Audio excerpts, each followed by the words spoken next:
네, 그러면 오늘 1월 8일 18회차가 되네 벌써 199쪽부터 시작하도록 하겠습니다.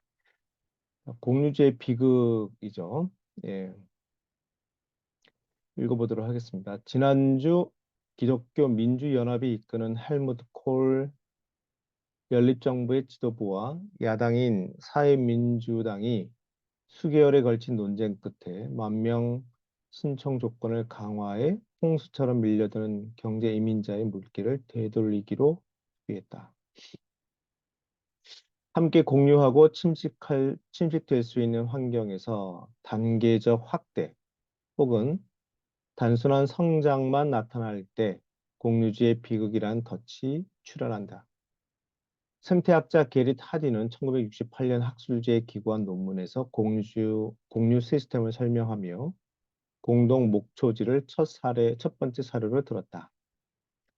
누구나 이용할 수 있도록 개방된 목초지가 있다고 가정하자 모든 목동이 그 공유지에서 최대한 많은 소를 키우려 들 것이다. 노골적이건 암묵적이건 목동은 어느 정도 의식적으로 이렇게 자문한다. 소를 한 마리 더 방목하면 내게 어떤 효용이 있을까? 그 목동이 소 한 마리를 더 키워 번 수익 전체를 차지하므로 양의 효용은 플러스 1에 가깝다. 하지만 지나친 방목의 영향을 모두가 공유하므로 추가 방목을 결정한 목동들에게 음의 효용은 마이너스 1의 몇 분의 1에 불과하다. 합리적인 목동은 소를 한 마리 더 방목하는 것이 자신이 유일하게 추구할 합리적인 길이라고 결론 내린다. 그리고 한 마리 더, 또 한 마리 더. 하지만 목초지를 공유하는 모든 목동이 같은 결론을 내린다. 거기에 비극이 있다. 모두가 한없이 가축을 늘릴 수밖에 없는 시스템에 갇히게 되는 것이다. 한정된 세상에서 말이다. 모두가 각자 자신의 최대 이익을 추구하며 달려가는 목적지는 파멸이다. 한마디로 제한된 합리성이다. 우선 공유 시스템에는 함께 공유할 자원이 있다. 공유 시스템이 비극으로 끝나기 쉽다는 것은 그 자원이 틀림없이 제한적일 뿐만 아니라 무리하게 쓰면 망가진다는 것이다. 다시 말해 어떤 한계를 넘어서면 자원은 스스로 재생하는 능력을 잃거나 파괴될 가능성이 커진다. 목주제에 풀이 줄어들면 소들이 밑동까지 뜯어 풀이 자라지 못한다. 그러면 풀뿌리에 단단히 매달리지 못한 흙이 빗물에 쓸려나간다. 토양이 침식될수록 풀은 더 줄어든다. 이렇게 또 하나의 강화 피드백 루프가 내리막길로 치닫는다. 그래서 또 강화 피드백이 또 하나의 강화 피드백이 그- 이렇게, 이렇게 글을 보니까 그, 좀 자, 이렇게 떠오르지 않을 수가 있어서 제가 좀 그림을 좀 그려볼게요. 네, 글을 이렇게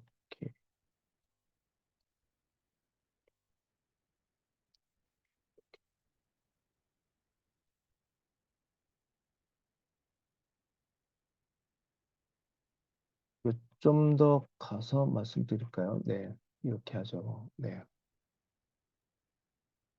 사실 그 합리적인 여기 보면 합리적인 추론으로 어, 소를 더 많이 양떼를 더 많이 집어넣는다 뭐 그런 얘기를 하는데 즉 노력하면 성과가 나오죠. 성과가 내, 내 소들이 더 많이 먹게 되는 거니까요. 그러니까 더 즉 노력은 더 많이 집어넣게 되는 거죠. 이 목초지에 더 많이 이제 소를 더 집어넣게 되는 거죠. 그러면 우리의 소들은 더 포동포동 살이 질 테니까요. 더 좋죠. 그래서 이게 강화 피드백이 되죠. 네. 증폭되게 되는 일이 벌어집니다. 근데 이렇게 보면 A가 이렇게 하면 이것을 지켜본 또 다른 사람도 노력을 또 하게 되죠. 네. 그럼 나도 소를 보낼 거야. 그러면 또 역시 이렇게 되죠. 이런 식으로 A, B, C, D 이 주체들이 각자 다 노력을 더 열심히 하게 되면 되죠. 그러면 각 각각의 노력의 총합이 총 노력이라고 할까요? 네.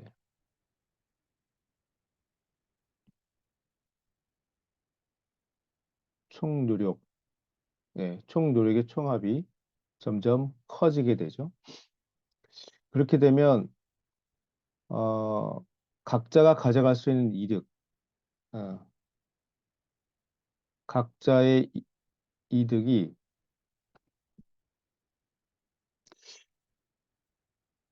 전체 노력이 많아질수록 가져갈 수 있는 이득이 그러니까 이렇게 할까요? 네. 이 표현을 좀 잘 써야 되는데, 네. 이렇게 하면 사용할 수 있는 이득, 어, 사용할 수 있는 자원. 여기서는 이제 목초제 풀이 되겠죠. 네. 네, 줄어들게 된단 말이죠. 그건 사용할 수 있는 자원이 줄어들게 되면 성과가 자원하고 성과는 같은 방향이죠. 그러니까 플러스 이렇게 되죠. 그러면 이렇게 해버리면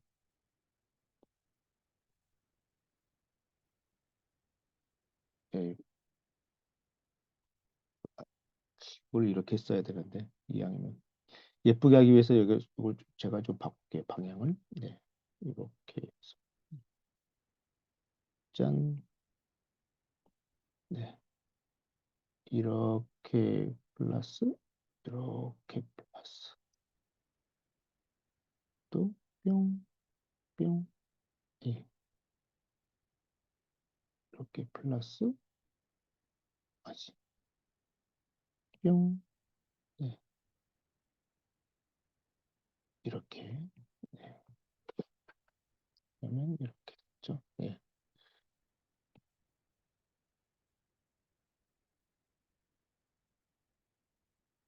그러면 이렇게 돌아가는 또 다른 피드백이 만들어지는 거죠. 이거는 이제 마이너스가 하나이기 때문에 밸런스 피드백이 되죠. 뿅. 네. 그래서 여기서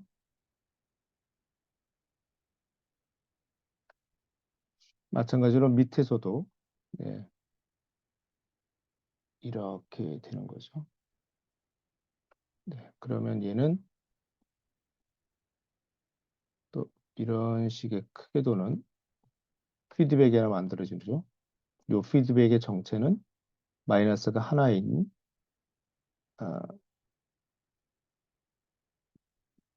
이렇게 되는 거죠. 네.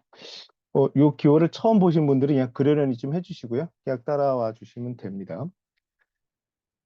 그러니까 길게 해놓고 보면 각자 노력을 하게 되면 당장의 성과가 많아지지만 점점 사용할 수 있는 자원이 줄어들어서 자기가 가져갈 수 있는 성과가 줄어든다는 게 이 논리적인데 현실은 이렇지 않고 여기서 지연이 현상 생긴다는 거죠. 문제는 바로 표현을 이렇게 할까요?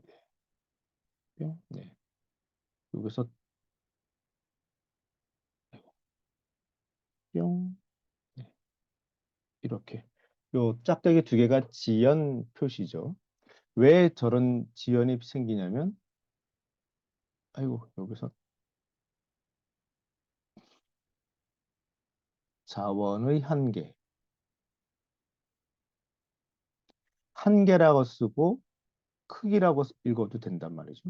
이게 포인트죠.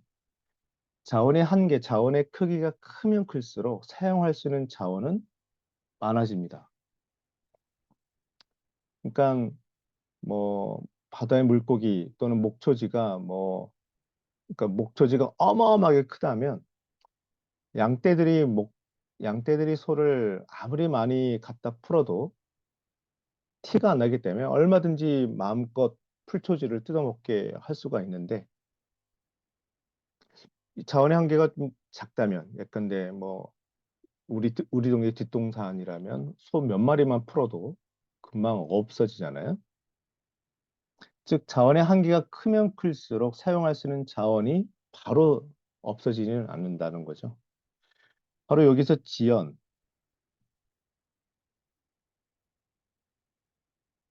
요 지연 효과 때문에 노력해도 성과가 나타나는 이 현상이 계속 유지가 되는 거죠. 여기 보면 이제 R1, 얘가 R1, R2 이 두 개의 강화되는 피드백이 어, 계속 유지가 된다는 게 문제죠. 계속 유지가 되면 어느 순간 이 계속 가는 것이 아니라 결국에는 사용할 수 있는 자원이 줄어들어서 성과가 줄어들게 되면 덜 노력하게 되고 덜 노력하게 되니까 성과가 더 줄어드는. 그런데 이 관계가 주로 많이 비선형적으로 나타나기 때문에 성과가 이 자원이 쭉 유지다가 이렇게 급락하게 되는 게 문제죠. 네. 자원하고 시간. 이게 대표적인 시스템의 구조이죠. 근데 요 가운데 동그라미 있었던 요 지연 효과 때문에 어, 이 스토리가 굉장히 다이내믹하게 전개된다라는 내용이죠. 자, 요 스토리를 염두에 두고 글을 한번 더 읽어보면 좀 입체적으로 글들이 좀 보이지 않을까 싶습니다. 그래서 또 하나의 강화 피드백. 처음에 요렇게 해서 강화 피드백이 됐었는데 이때는 이 강화 피드백에 이 나타나는 표현이 더 좋은 방향으로 선순환 방향으로 갔는데 나중에 크게 도는 강화 피드백. 그러니까 이렇게 왔을 때 여기에선 두 번째 강화 피드백의 형태가 그때는 악순환 고리를 타서 넘어가게 됐거든요. 그래서 또 하나라는 표현이 그래서 나온 거죠. 그러니까 시간이 좀 지연되어 나타나는 피드백을 의미를 한 건데요. 좀 더 읽어볼게요. 예. 공유 시스템의 자원 이용자, 소와 목동들은 공유제의 조건에 영향을 받지 않고 늘어나며 이는 합리적인 이유가 있다. 목동에게는 지나친 방목으로 공동 목초지가 훼손될 위험을 막을 이유나 장려책, 강력한 피드백이 없다. 오히려 정반대로 목동은 더 많은 소를 방목하는 것이 이득이다. 희망이 부풀어 독일로 향하는 이민자는 망명의 혜택만 기대할 뿐 이민자가 너무 많이 들어와 독일이 망명법을 강화할 수밖에 없다는 사실을 걱정하지 않는다. 독일이 망명법 강화를 논의하고 있다는 사실이 오히려 더욱더 서둘러 독일로 가야 할 이유가 될 뿐이다. 공주제 비극은 자원 이용자의 성장에 전달되는 자원의 피드백이 없어서 발생한다. 혹은 피드백이 너무 지연되어서 발생한다. 이용자가 늘수록 사용되는 자원도 증가한다. 사용되는 자원이 증가할수록 이용자 각자에게 돌아갈 자원이 줄어든다. 만일 이용자들이 나만 방목하는 소의 수를 제한할 이유는 없지 라면서 공유지의 제한된 합리성을 따른다면 이용자 누구든 자원 총량을 줄일 이유가 없다. 그러면 결국 자원 채취율은 자원이 감당할 수준을 넘어 이용자에게 전달되는 피드백이 없으므로 과잉 채취가 계속될 것이다. 자원은 줄어들 것이다. 그리고 마침내 침식 루프가 나타나 자원은 파괴되고 모든 이용자가 파멸될 것이다. 여러분은 분명 공유지를 파괴할 만큼 근시안적인 집단은 없다고 생각할 것이다. 하지만 공유지가 이미 재앙을 맞았거나 지금도 재앙으로 내몰리고 있는 사례 몇 가지만 살펴보자. 유명한 국립공원의 입장을 통제하지 않으면 너무 많은 군중이 몰려와 공원의 자연이 파괴될 수 있다. 여기서는 자원은 뭐 공, 국립공원에 감상할 수 있는 자원이 되겠죠. 네. 또 한두 명이 몰려가면 아주 쾌적하게 볼 수 있는데 너무 많이 몰려오면 사람들의 치이거나 아니면 그로 인해서 이제 자연에 파괴되는 거죠. 화석 연료를 태우면 지구 기후 변화를 유발하는 온실가스인 이산화탄소를 배출하지만 당장은 계속해서 화석 연료를 이용하는 것이 모두에게 유리하다. 모든 가정이 원하는 만큼 자녀를 낳고 모든 어린이에게 교육과 의료 서비스를 제공하고 환경을 보호하는 비용을 전체 사회가 부담해야 한다면 태어나는 아이의 수가 모든 아이를 지원할 사회의 능력을 초과할 수 있다. 게리 하din이 국유제 비극에 관한 논문을 작성한 계기가 바로 인구 문제 때문이다. 그 게리 하din이 논문에서도 인구의 문제 이게 두 가지 좀 재미있는 포인트가 있었는데 1968년 그 게리 하딘의 공유제 비극 논문을 보면 어, 결국 사람이 어, 그 욕심을 부리기 때문에 자연이 이렇게 자원이 이렇게 급격하게 파괴가 된다. 따라서 정부가 나서서 시장이 나서서 규제해야 된다라는 논리를 펴죠.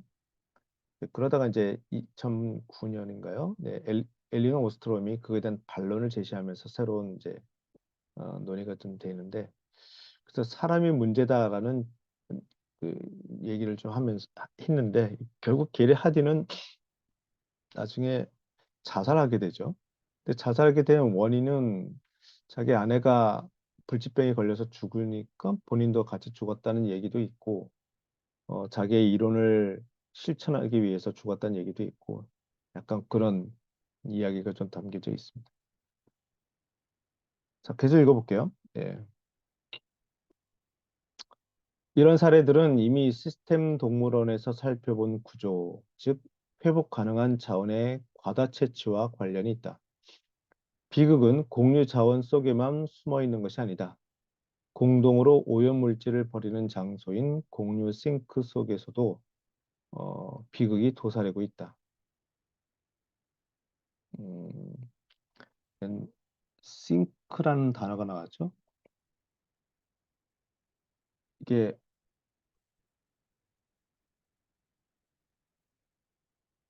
자원이 있으면 어떤 자원은 인플로가 있는 자원이 있죠. 그러면 이건 자원이 추가가 되는 거죠. 즉 자원 재생이라고 또 표현할 수 있죠. 네. 근데 자원을 쓰면 이게 자원 사용이죠. 사용. 자원을 사용하면 자원의 수가 줄어들죠. 예. 그리고서는 이 자원은 어딘가 사라진단 말이죠. 요거를 여기서는 싱크가 바로 이걸 얘기하는 거죠. 요 구름. 예. 보통 우리가 스타카 플로우를 얘기를 할 때 아마 지난 시간에 얘기했나요? 네.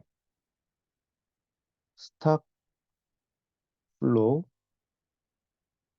또 플로우, 나간다고 해서 아웃플로우, 들어온다고 해서 인플로우 이렇게 되죠.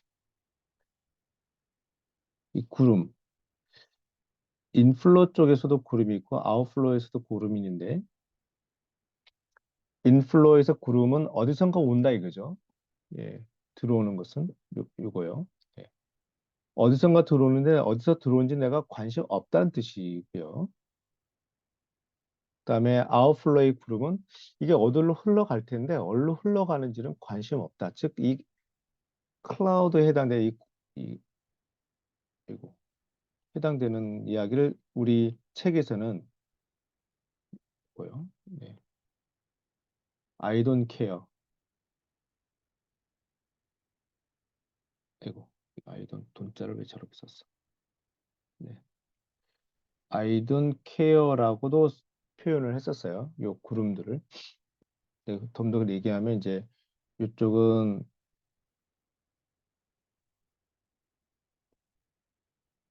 이름을 붙이기를 이걸로 쓸까요? 네, 이걸로 쓸까? 이거를 싱크라고 얘기를 하고 들어오는 구름을 우리는 소스라고 얘기하자. 이렇게도 표현을 하죠. 그래서 공유 싱크라고 했을 때 요 자원을 사용돼서 어딘가 흘러나간다는 거죠. 이제 자원이 흘러나간다. 그래서 이게 오염물질로 버려지는 것은 관심 없는데 일단 오염물질로 되네. 그런 이야기가 함축되어 있는 내용이죠. 네. 그래서 어, 공유 싱크 속에서도 비극이 도사리고 있다. 만약 한 가정이나 기업, 국가가 배출한 폐기물을 전체 공동체가 흡수하거나 처리한다면 그 오염 배출자는 비용을 절감하고 수익을 늘리거나 더 빠르게 성장할 수 있다. 자신이 배출하는 오염 물질의 극히 일부만 처리하며 혹은 전혀 책임지지 않고 강에 방류하거나 바람에 날려 보내며 큰 이득을 얻은 것이다. 오염 배출자가 이런 이득을 포기할 합리적 이유가 없다. 자원의 원천이건 싱크건, 네, 용어로 얘기하면 소스건 싱크건, 공유 자원 이용률에 영향을 주는 피드백이 약하기 때문이다.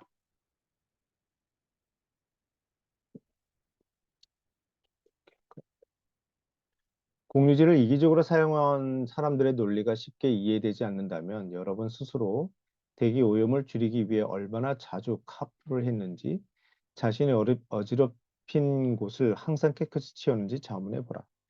공유 시스템 구조는 이기적인 행동이 전체 공동체나 미래를 책임지는 행동보다 훨씬 더 편리하고 훨씬 더 큰 이득을 보게 만든다.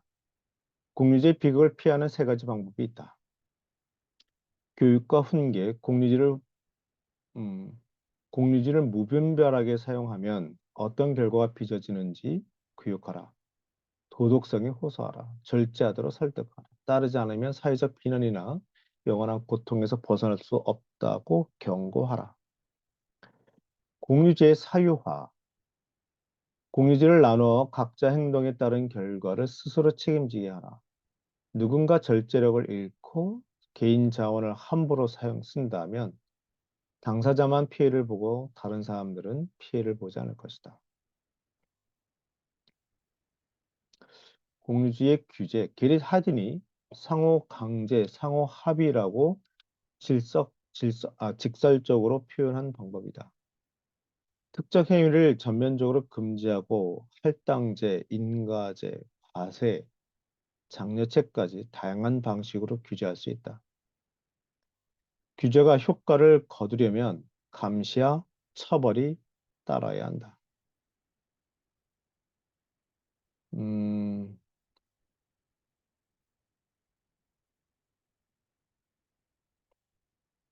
말처럼 쉽지가 않죠. 예. 이 교육과 훈계, 특히 교육과 훈계요. 공유, 공유지를 무분별하게 사용하면 어떤 결과가 빚어지는지 교육하라.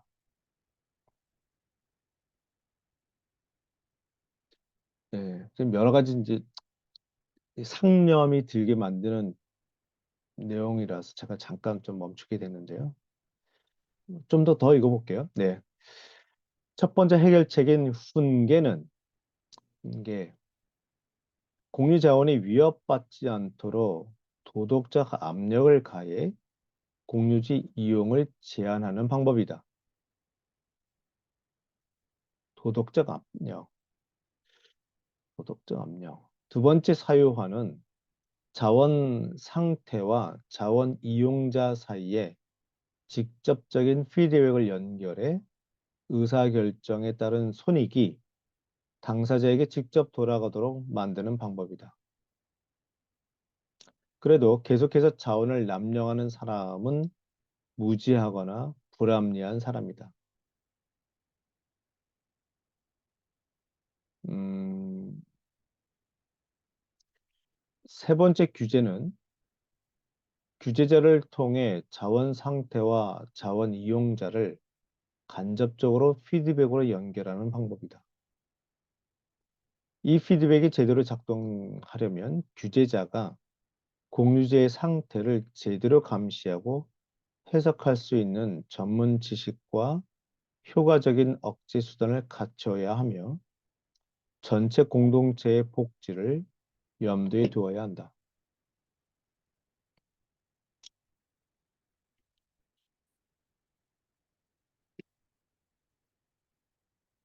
규제자가 전문 지식이 없거나 힘이 약하거나 부패하면 안 된다. 음, 대대손손 교육과 훈계를 통해 공유 자원을 효과적으로 관리한 원시 문화들이 있지만 게릿 하디는 교육과 훈계를 확실한 방법으로 보지 않는다. 게릿 하디는 그랬었죠. 네. 공유 자원을 단지 전통이나 명예 제도로만 보호하면 전통을 존중하지 않거나 명예심이 없는 사람이 공유 자원에 접근할 수 있기 때문이다. 만일 음, 사회 구성원들에게 따끔한 가르침을 주고 싶다면 훈계보다 더 확실한 방법이 사유하다. 하지만 바다의 물고기나 공기처럼 사유하기 어려운 자원이 있다. 이때 선택할 수 있는 유일한 방법이 상호 강제, 상호 합의다. 우리의 삶은 상호 강제적인 합의의 연속이며 그 대부분은 새삼스럽게 고민할 필요가 없을 만큼 일상적이다. 상호 강제적 합의는 공유지를 남용할 자유를 제한하면서 공유지를 이용할 자유를 보장한다. 예를 들어보자. 번잡한 교차로 한가운데 공유 자원은 교통 신호등에 의해 규제된다. 원한다고 아무 때나 차를 몰고 통과할 수 없다. 하지만 신호가 떨어져 자신의 차례가 되면 무질서하게 규제되지 않을 때보다 더 안전하게 교차로를 통과할 수 있다. 시내 공영 주차장은 주차 요금기로 주차 공간을 나누어 사용료를 징수하고 점유 시간을 제한한다. 아무 곳이나 자유롭게 원하는 시간만큼 주차할 수는 없지만 주차 공간을 찾을 확률은 주차 요금기가 없을 때보다 높다. 그럴 수 있다면 더 좋겠지만 은행에 가서 마음대로 돈을 꺼내 올 수 없다. 금고나 경찰, 교도소 같은 보호 장치 때문에 은행을 공유지처럼 이용할 수 없다. 대신에 은행에 맡긴 여러분의 돈도 안전하게 보호된다. 라디오나 텔레비전 신호를 전달하는 주파수 대역은 마음대로 방송에 이용할 수 없다. 규제기관의 허가를 받아야 한다. 방송의 자유를 제한하지 않는다면 전파 신호가 뒤죽박죽 겹치며 큰 혼란이 일어날 수 있다.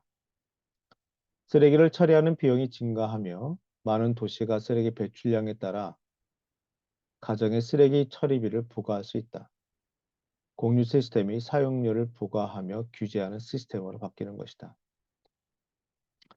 이런 사례들을 보면 상호 강제, 상호 협의가 얼마나 다양하게 적용되는지 알 수 있다.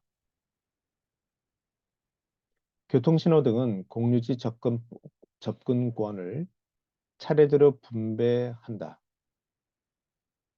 음, 주차 요금기는 주차 공유지 사용료를 부과한다. 은행은 물리적 장벽과 강력한 처벌을 동원한다. 방송 주파수를 이용하려면 규제 기관에 신청서를 제출하고 허가받아야 한다. 쓰레기 처리비는 누락된 피드백을 복구해 각 가정이 공유지 사용에 따른 경제적 대가를 직접적으로 느끼게 한다. 상호 합의하고 그 목적을 이해시킨다면 대부분 사람이 규제 시스템에 순응하지만 모든 규제 시스템은 혹시 비협력자가 생길 경우를 대비해 경찰관과 처벌을 동원해야 한다. 아, 공유제 비극. 자원을 함께 공유하면 이용자 각자가 자원을 이용하며 직접적인 혜택을 누리지만 자원에 따른 대가는 다른 모든 사람들에게 돌아간다. 따라서 자원 이용자의 의사결정과 자원 상태를 연결하는 피드백이 아주 약하다. 그 결과 자원이 남용되고 그 누구도 이용할 수 없을 때까지 침식된다. 해결책, 탈출법. 이용자들이 자원 남용의 결과를 이해하도록 교육하고 훈계하라. 훈계하라. 네, 교육하라. 그리고 이용자 각자가 남용의 결과를 직접적으로 느끼게끔 자원을 사유화하거나 사유화할 수 없는 자원이 많으니 모든 이용자의 자원 접근권을 규제하는 방법을 적용해 누락된 피드백 연결을 복구하거나 강화하라. 아, 그런데 말이죠. 음,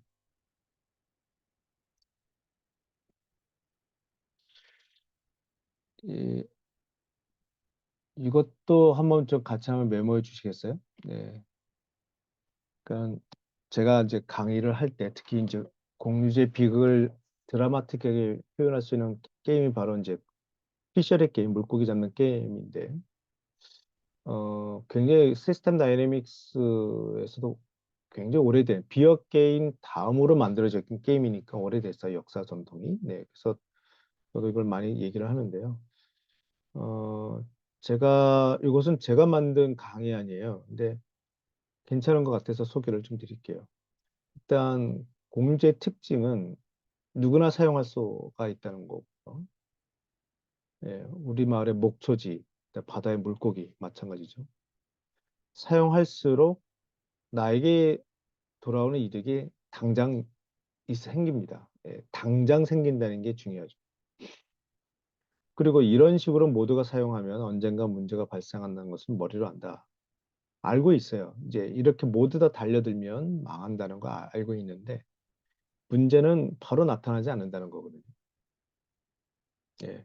그러면 이런 상황에서는 어떤 행동이 나타나냐면 이렇게 쓰레기를 버리면 기후변화에 문제가 생길 텐데 딱 그거죠. 예.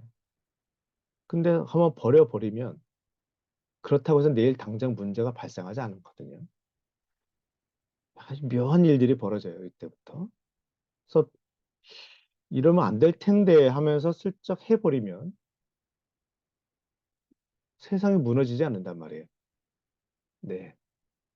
게다가 나는 안 하는데 옆에 사람이 한단 말이죠. 그럼 열받죠. 네. 그리고 야, 저러면 안 되는데 처음엔 다른 사람을 비난하죠. 아, 저렇게 하면 안 되는데 우리 마을이 다 망하는데. 근데 그렇게 떠들었는데 내가 그렇게 경고한 게 무색할 정도로 문제가 바로 안 나타나요. 그러면 나만 손해보는 느낌이 들죠. 그러니까 나도 한번 해보게 됩니다. 예, 자원을 더 사용하게 된다는 뜻이죠. 그래도 문제가 나타나지가 않아요. 그러니까 언젠가 바로 이거죠. 머리로는 아는데 예, 문제가 나타날 텐데 근데 안 나타나기 때문에 한 발짝 더, 한 발짝 더, 하나 더, 하나 더, 한 번 더 하게 되죠. 그러다가 이제 문제가 갑자기 발생하게 된다는 거죠. 이런 특징이 있어서 그러니까 아까 제가 말씀드린 것처럼 아까 이득을 성과라고 썼지만 네, 그럴 거죠. 네, 이득. 내가 노력하면 나한테 돌아오는 이득이 커지고 그러니까 더 노력하게 되고 그런 나 A를 보고 B는 가만히 있느냐? B도 노력하게 되고 그러면 이득이 더 올라가고 그러면 내가 더 노력하게 되는 거죠. 이러다 보니까 전체 노력의 총량이 많아지게 되는 거죠. 그렇게 되면 그리고 여기가 화면이 깨졌네. 네. 이러면 안 되지. 그러면 딴 걸로 보여드릴게요. 예. 갑자기 왜 이렇게 깨지지? 네. 어디까지 깨지지? 오호. 네. 나중에 제가 이걸 보고 해서 좀 알려드릴게요. 네. 어, 이 표현도 되게 좋아하는 표현인데, better before worse. 망하기 바로 전에는 좋아 보인다. 그러니까 이럴 줄, 그러니까 계속 좋은 게 계속 될 줄 알았던 거죠. 근데 갑자기 망하게 된다는 뜻이고요. worse before better는 나중에 지속 가능하게 계속 좋아지려면 당장 잠시의 손해를 감수해야 된다. 불편을 감수해야 된다라는 얘기죠. 음, 그래서 게리 하디는 68년도에 이 논문을 가지고 이렇게 깨졌지. 네, 네. 얘기했는데 이게 68년에서 2009년 한 40년 됐죠. 40년 뒤에 엘린 오스트롬이 이 규제만이 능사가 아니다. 그래서 다른 이야기를 하죠. 네. 그 이야기가 아, 이거 그 이야기가 요거죠. 네. 네. 그 제가 이거 한번 좀 보여드릴게요. 네.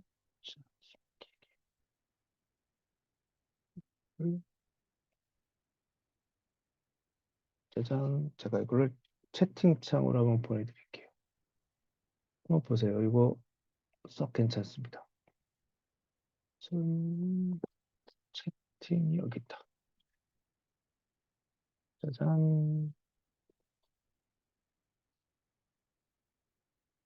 네, 그 EBS 지식 채널 있는데 한 4분 될 겁니다. 이제 보시면 그 게리 하든이 이제 얼른 오스트롬이 이런 얘기를 해요. 오래된 규칙을 얘기를 좀 하는데 네.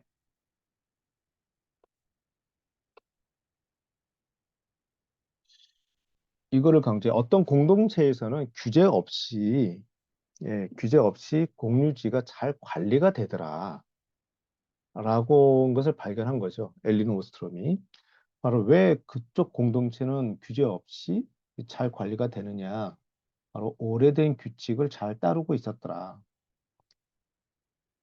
아까 우리 책에서도 비슷한 얘기가 좀 나왔습니다만, 오래된 규칙은 사실 이참 공유제 비극의 이야기를 하면서 좀 먹먹해요. 왜 좀 먹먹하냐면, 이 오래된 규칙의 사례가 바로 이런 거 아니겠어요? 그 휴어기 또는 휴경지, 물고기를 계속 잡지 말고 잠깐 쉬어야 된다. 농사를 계속 짓지 말고 땅도 좀 쉬게 해야 된다. 이런 지혜죠. 이런 지혜가 어디서 나왔냐면 우리 조상들이 그 할아버지가 그렇게 열심히 물고기를 잡았더니만 그 시기에 다 망한 거죠. 네. 그렇게 농사를 많이 짓고 땅을 이렇게 했더니만 땅이 더 이상 소출을 못 내어서 그 지역 사람들 다 망한 거죠. 즉, 오래된 규칙은 망한 경험이에요. 한 번쯤 망했던 경험이 대들은 물려서 아들아, 딸아, 얘야, 그렇게 하면 나중에 망해. 예전 우리 조상도 그랬어. 그래서 좀 쉬어야 돼. 뭐 이런 이야기인 거죠. 즉, 전제가 한번 망해봐야 돼요. 이게 좀 안타까운 거죠. 예. 저래야 정신 차린다는 거 아니겠어요? 근데 실제 망하면 그 전체 시스템 관점에서 보면 다시 resilience, 복구가 되고 복원이 된다 하더라도 그 사이에서는 굉장히 많은 고통이 생기고 또 경우에 따라서는 복원하기도 복구되기도 힘들 정도로 급격하게 시스템이 망가지면 그 고통을 이루 말할 수 없게 크게 되잖아요. 그래서 망하기 망하기 전에는 네, 정신 차리지 못한다는 게 참 사람의 모습 중에 하나죠. 네, 망각의 동물이니까요. 네. 그래서 공주집 비극이 좀 먹먹해요.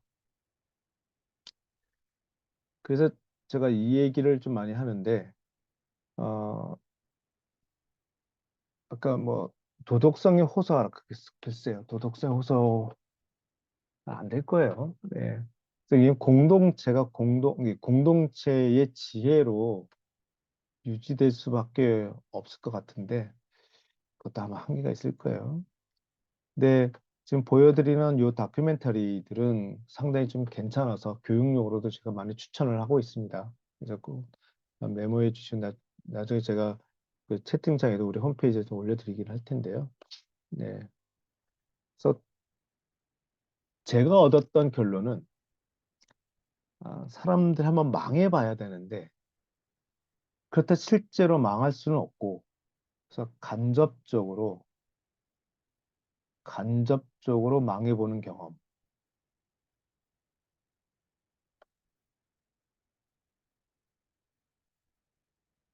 이게 제일 나은 것 같아요. 제 경험상. 네. 이게 바로 이제 시뮬레이션이죠. 시뮬레이션. 또는 게임. 네. 이런 거죠. 이제 뭐, 이 자리에서는 이것을 직접 해볼 수 있는 시간은 안 돼서, 이제 뭐, 낭독해서 못하겠지만, 제가 하는 다른 프로그램에서는 이제, 어, 소개를 좀 많이 하죠. 네, 시뮬레이션 또는 게임을 통해서, 이랬을 때 이렇게 되는구나. 그러면 이제 성찰이 생기고, 좀 경계심이 좀 생기는 거죠. 그 방법밖에 없는 것 같아요. 그렇습니다. 그래서,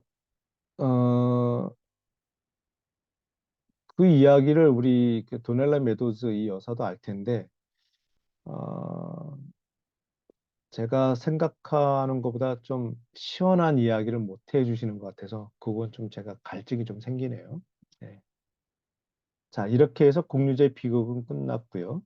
성과 저하를 향한 표류는 잠깐 쉬고 계속 이어서 해보도록 하겠습니다.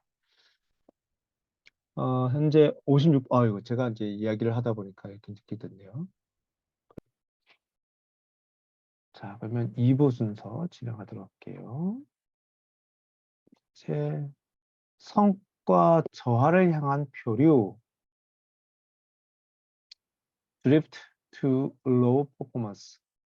이 내용즉슨 자꾸 성과가 낮은 방향으로 이 변하더라라는 뜻입니다. 이 드리프트라는 단어는 이제 표류한다는 뜻이긴 한데 결국 그런 식으로 사람들이 변하더라. 사람들이 시스템이 변하더라. 뭐 이런 내용을 하고 있어요. 한번 자 읽어볼게요. 이 불경기에 영국인들은 경제가 한결같이 하향 이동한다는 것을 깨달았다. 국가적 재난마저 경기가 더 위축될 조짐으로 파악한다. 인디펜던트 신문은 일요일 윈주궁의 화재가 국가의 전반적인 상황을 보여주는 징후이며 역량 부족이라는 새로운 국가적 특징에서 기인한다는 불길한 예감이라는 기사를 일면에 실었다. 노동당의 무역산업 대변인인 패스턴 경은 우리가 해야 할 일이 무엇인지 알고 있지만 무슨 까닭인지 그 일을 하지 않는다라고 주장했다. 정치인과 기업가, 경제학자들은 국가를 비난하며 젊은이들은 수준 이하의 교육을 받고 근로자와 관리자가 모두 미숙하고 투자에 인색하며 정치인이 경제를 잘못 관리하고 있다고 지적한다. 정책에 저항하며 평소처럼 나쁜 상황의 상태에 머무르는 것으로 그치지 않고 계속해서 점점 더 나빠지는 시스템이다. 이런 시스템 원형을 가리키는 말이 성과 저하를 향한 표류다. 기업의 시장 점유율 하락이나 병원의 서비스 품질 저하, 갈수록 더러워지는 강과 공기, 주기적으로 다이어트를 해도 늘어나는 체내 지방, 미국의 공립학교 수준, 점점 형편없어진다는 뜻이죠. 조깅 운동 계획을 흐지부지 끝낸 나 자신 등이 바로 이러한 원형 사례다. 늘 그렇듯이 이 피드백 루프의 행위자, 뭐 정부나 기업, 병원, 비만인, 학교 관리자 등등. 네. 조건이 뭐야? 주어가 나도 조건인가 싶었더니 조깅하는 사람 얘기하는 거네요. 네, 아까 조깅 운동 계획에서 따온 것처럼 주어가 여기 보니까 네, 주어입니다. 네, 주어 조깅하는 사람. 네, 뭔 말인가 했네요. 성과 목표나 바람직한 시스템 상태를 설정하고 이제 좀 깨끗하게 제가 됐네요. 상태와 비교한다. 그리고 차이를 발견하면 조치를 취한다. 여기까지는 성과를 바람직한 수준으로 유지하는 일반적인 균형 피드백 루프와 다름이 없다. 이거를 이렇게 한번 볼게요. 네. 이거보다 제 강의안을 놓고 보는 게 더 나을 것 같아요. 자, 정착을 안고 요게 아마 어, 목표와의 타협 요게 알 겁니다. Eroding goals. 자, 뿅. 네. 이거 볼까요? 네. 제가 이제 여기 이제 eroding goals라는 표현도 썼죠. 예, 드리프팅. 네, 이런 말도 썼지만 이렇게도 많이 씁니다. 제가 또 부연 설명을 이렇게 해놨어요. 눈 한 번 질끈 감으면 평화가 오는데 라는 말로 재밌게 좀 표현했는데요. 시작은 이렇게 되죠. 성과와 목표. 이거를 아예 옆에서 써볼게요. 예. 시작이 목표가 있게 되는 거죠. 근데 현재 상황, 네. 현재 상황과 목표와의 차이가 생기지 않겠어요? 네. 차이, 갭이죠, 갭. 네. 목표가 높으면 높을수록 차이는 커지죠. 현재 상황, 현재 수준이 높으면 높을수록 차이는 줄어듭니다. 반대 방향으로. 근데 이 차이가 바로 문제를 그러니까 해결해야 할 문제인 거죠. 차이가. 그래서 이 차이를 커지면 커질수록 노력하게 되죠. 노력. 노력을 통해서 현재 상황이 점점 좋아진단 말이죠. 네. 그러면 새로운 피드백이 하나 생겼는데 여기에서 피드백이 네, 마이너스가 하나니까 이 피드백의 성질은 네, 밸런스 피드백이 되는 거죠. 이렇게 돌아가는 피드백이 생깁니다. 1. 여긴 2라고 했지만 네. 그런데 말이죠. 여기서 차이가 생겨서 노력을 하면 바로 현재 상황이 좋아지면 좋은데 여기서 지연이 생깁니다. 차이가 생겨도 노력하기까지 시간이 걸릴 수도 있고요. 네. 아니면 노력을 해도 바로 상황이 좋아지지 않고 좀 시간이 걸릴 수가 있습니다. 네. 즉, 노력을 해도 바로 좋아지지 않고 더 노력을 해야 되는 거죠. 시간이 걸려요. 근데 이 전반적으로 이 시스템에서, 조직에서 목표에서 오는 압박이, 이 스트레스가 크니까 어떤 일이 벌어지냐면 이 압박? 예, 압박이라고 표현하죠. 차이가 커지면 커질수록 이 차이라는 것은 다시 말씀드리지만 해결해야 할 문제입니다. 깨끗하게 써볼게요. 네. 이렇게 차이는 해결해야 할 문제. 그러니까 해결해 왜 안 해? 라는 압박이 생기는 거죠. 그래서 두 번째 해결 방안이 어떻게 흘러가냐면 압박이 커지면 커질수록 목표를 낮추는 방향으로 예, 묘한 일들이 벌어진다는 거죠. 그래서 이것도 역시 균형, 이 밸런스 피드백은 기본적인 속성이 문제 해결하는 구조입니다. 네, 제가 뭐 밸런스 피드백 1번과 2번 좀 뭐 번호에 봤겠지만 이렇게 된다는 거예요. 그 자꾸 이 현재 상황을 개선하는 방향으로 노력을 해야 하는데 이거요. 아이고. 다시 말씀드립니다. 목표가 높으면 음, 현재 상황을 개선하기 위하여 노력을 하는 방향으로 흘러가야 되는데 그러자니 시간이 많이 걸리게 된다는 거죠. 그래서 또 다른 해결 방안이 바로 목표를 낮추는 방향으로 네, 목표를 낮추는 방향으로 문제를 해결하더라. 요겁니다. 네. 실제 제가 이거를 2018년에 한번 강의안을 작성했었던 것 같아요. 예. 문재인 정권이 처음에 생겼을 때 이런 일이 있었거든요. 초기에. 예. 그러니까 이때 조선일보에서 그때 문재인 정부를 깠죠. 네. 그러면서 야, 장관 선출을 하게 되면 좋은 장관을 뽑겠다고 그렇게 장담을 했는데 장관 뽑을 때 요 정도는 빼도 돼. 요 정도는 빼고 우리가 뽑을 겁니다. 라는 이야기를 밝혔었어요. 네. 그래서 이걸 가지고 막 비판했는데 이런 게 왜 생기느냐라는 것을 아까 그 구조로 설명할 수 있다는 거죠. 짜잔. 자, 목표. 문재인 정부의 공직자 청렴도 목표 수준 굉장히 높았죠. 기존의 이제 정권과 비교해서 우리는 더 청렴한 정권이 돼야 된다는 노력을 좀 하기 위해서 하죠. 그래서 이 실제 현재 수준에서의 공직자의 청렴도가 그렇게 높지 않다 보니까 목표와 현재, 예, 현재 공직자의 청렴도의 갭이 있는 거죠.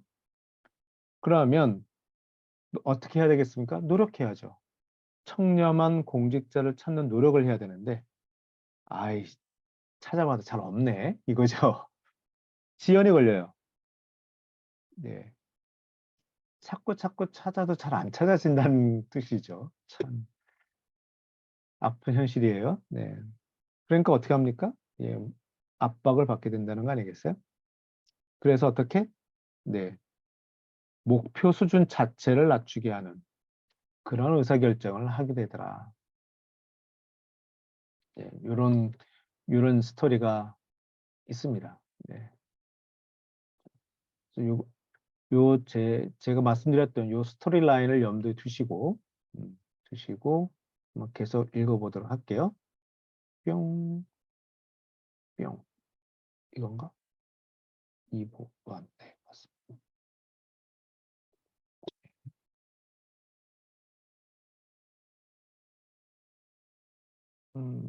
이것부터 다시 읽어볼게요. 네. 그리고 차이를 발견하면 조치를 취한다. 왜? 차이란 네, 어떻게 우리가 해석하냐면 해결해야 할 문제라고 보기 때문에 조치를 취해야 되죠. 노력해야 됩니다. 여기까지는 성과를 바람직한 수준으로 유지하는 일반적인 균형 피드백 루프와 다름이 없다. 네, 당연하죠. 하면 되는 거예요. 하지만 이 시스템에서 인지한 상태는 실제 시스템 상태와 다르다. 행위자가 대체로 좋은 소식보다 나쁜 소식을 더 믿기 때문에 실제로 다양한 성과를 나타나지만 좋은 결과는 일시적 이상현상으로 여겨 무시하거나 나쁜 결과만 기억한다. 그래서 행위자는 상황을 실제보다 더 나쁘게 바라본다. 그리고 인지된 시스템 상태가 바람직한 시스템 상태에 영향을 미치며 이 비극적 원형이 완성된다. 기준이 흔들리는 것이다. 즉, 목표가 흔들린다는 것이다. 기준이라고 했나요? 네. Desired state system is influenced by perceived. 예. 인지된 standard and absolute. but 그리고 네. 그래서 desired state란 말이 나오죠. 네. 여기가 이건가? 아, 그쵸? 네. 요, 이 저희 동네에서, 이 시스템 사고 동네에서 시스템 다이내믹스에서는 요 desired state를 바로 이게 타겟, 네. 목표 수준이라고 얘기를 합니다. 예. 그래서 바람직한 방향, 바람직한 수준을 얘기하는 거죠. 예. 아무튼 그래서 기준이 흔들린다는 것이다. standards aren't absolute. 가 절대적이지 않은 거죠. 슬쩍 바꾸는 거죠. 인지된 성과가 떨어지면 목표도 떨어진다. 그게 네가 기대할 수 있는 전부야. 그래도 작년보다 훨씬 더 나쁜 것 같지는 않아. 주위를 봐. 남들도 다 어렵긴 마찬가지야. 제가 아까 설명할 때 눈 한 번 질끈 감으면 평화가 온다라는 말씀드렸죠. 이제 그런 맥락인 거죠. 내리막으로 치닫는 강화 피드백 루프가 시스템 상태를 받아들일 수 있는 수준으로 유지해야 할 균형 피드백 루프를 압도하는 것이다. 인지된 시스템 상태가 떨어질수록 바람직한 상태도 낮아진다. 바람직한 상태가 낮아지면 차이도 줄어들고 시정 조치도 줄어든다. 시정 조치가 줄어들면 시스템 상태는 더 낮아진다. 만일 이런 피드백 루프가 계속 작동하도록 방치하면 결국 시스템 성과는 계속해서 저하된다. 이런 시스템 덫을 가리키는 또 다른 표현이 나오죠. eroding goals, 목표 침식이다. 옛날에 그러니까 목표와 침식이란 단어를 타협이라고 쓰면 딱 좋을 거예요. 목표와의 타협. 네. 이제 시스템 덫을 가리키는 또 옛날 이야기에 빗대 삶은 개구리 증후군이라고 부르기도 한다. 짜잔. 사실인지 아닌지 모르겠지만 개구리를 뜨거운 물에 갑자기 집어넣으면 바로 튀어나오지만 찬물에 넣고 서서히 가열하면 물이 끓을 때까지 얌전히 기다리는 것이다. 이거 진짜 한번 해보고 싶은데 해보자니 생명의 존엄성 때문에 못할 것 같기도 하고요. 네. 사실 이 이야기는 그 변화 혁신 얘기할 때 많이 사용하는 이야기죠. 예. 그래서 이 변화를 사실 존 코토라는 사람이 변화와 혁신의 대가인데 변화를 일으키는 세 가지 방법, 조직의 변화를 일으키는 8가지의 방법의 첫 번째가 위기감을 조성하라는 거였어요. 네. 그래서 큰일 났다라는 것을 알려줘서 빨리 활짝 뛰게 만들어야 된다는 얘기죠. 그 얘기를 하는 것 같아요. 네. 찬물에 넣고 서서히 가열하면 물이 끓을 때까지 얌전히 기다린다는 것이다. 조금씩 따뜻해지는 것 같은데 하지만 조금 전보다 훨씬 더 뜨거운 정도는 아니야. 괜찮아. 뭐 이런 거죠. 성과 저하를 향한 표류는 점진적으로 진행된다. 시스템 상태가 갑자기 곤두박질 치면 요란하게 시정 조치를 취하는 과정이 펼쳐질 것이다. 하지만 이전 상황이 얼마나 더 좋았는지 믿지 못하거나 기억하지 못할 만큼 시스템 상태가 표류하듯 서서히 떨어지면 모두가 얌전히 점점 더 기대를 낮추고 노력도 줄어들고 성과도 점점 더 떨어진다. 목표 침식을 막는 해결책은 두 가지다. 첫 번째, 성과와 관계없이 절대적 기준을 만들어 지키는 방법이다. 그러니까 이건 절대 우리가 타협 못해 이거죠. 네, 그것을 구성원들과 함께 합의해야 된다는 얘기죠. 둘째, 목표가 과거 최악의 성과가 아니라 최고의 성과에 민감하게 반응하도록 만드는 방법이다. 그 인센티브 시스템을 작동하면 될 것 같은데요. 인지하는 성과가 비관적이지 않고 낙관적인 경향을 보일 때 가장 좋은 결과를 기준으로 삼고 가장 나쁜 결과를 심각하게 여기지 않고 일시적으로 후퇴로 받아들이면 네, 바로 그 시스템 구조에 따라서 시스템이 점점 더 좋은 성과를 낼 수 있다. 음, 요때 아까 좀 말씀드렸던 존 쿼터, 그러니까 변화 혁신의 대명사, 대가인 그분이 이제 어, 조직의 혁신 8가지 단계를 얘기했는데 그 중에 하나가 바로 요거에 해당이 돼요. 작은 성공의 체험. 예, 너무 큰 성과를 기대하면 그 나올 때까지 잘 못 기다리죠, 그죠?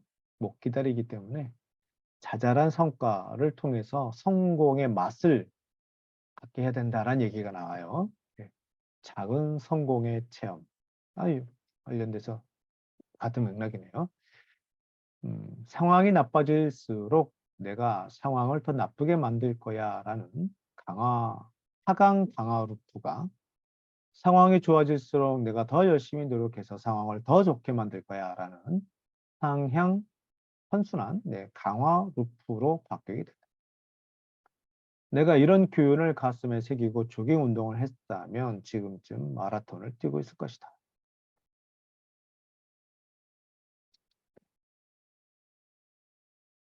네, 성과 저하를 향한 교류, 성과 기준이 과거의 성과에 영향을 받고 네, 특히 부정적인 편견으로 과거의 성과를 인지하면 목표를 침식하는 강화 피드백 루프가 작동해 시스템이 성과 저하를 향해 말이 좀 어려운데 네. 오른쪽 볼까요? Allowing performance standards to be influenced by past performance, especially if there is a negative bias in perceiving past performance. 뭐 영어나 뭐 번역본이나 일단 제가 제 강의안을 통해서 소개해드렸던 그 스토리 라인을 기억하시면 아마 쉽게 이해하실 수 있을 겁니다. 탈출법. 성과 기준을 절대적으로 지켜라. 최악의 결과가 아니라 실제 최고의 결과에 따라 기준을 높이면 훨씬 더 좋다. 바로 이 구조를 이용해 성과 제고를 향해 나가라. 하나 더 위에서 언급한 거 얘기하면 예, 플러스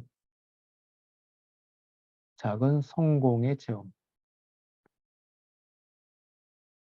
그래서 자꾸만 성과를 위해서 더 노력하게끔 인센티브 시스템을 좀 만들어라. 안 그러면 지치거든요. 지쳐요. 아까 보셨던 지연 피드백이 있기 때문에 지칩니다. 그래서 지치지 않도록 하려면 작은 성공의 체험을 설계를 해야 돼요. 변화와 혁신을 일으킬 때는. 아까 모르겠어요. 그 문재인 정권의 7대 뭐라고 그랬더라? 네. 네, 7대 배제 원칙 뭐 이런 얘기를 하기 전에 좀 그 모르겠어요.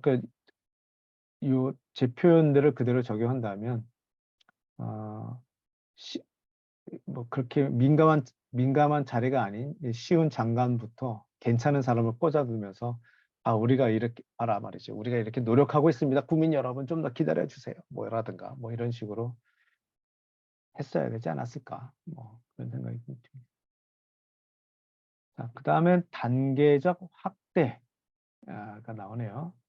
에스컬레이션인데요. 이것은 단계적이란 개념이 아니라 이게 이 단계란, 글쎄요, 단계적이란 말의 뉘앙스가 적합하지는 않아요. 그래서 요거는 다음 시간에 하도록 하겠습니다. 일단 녹화는 여기까지 좀 하고요. 네. 짠.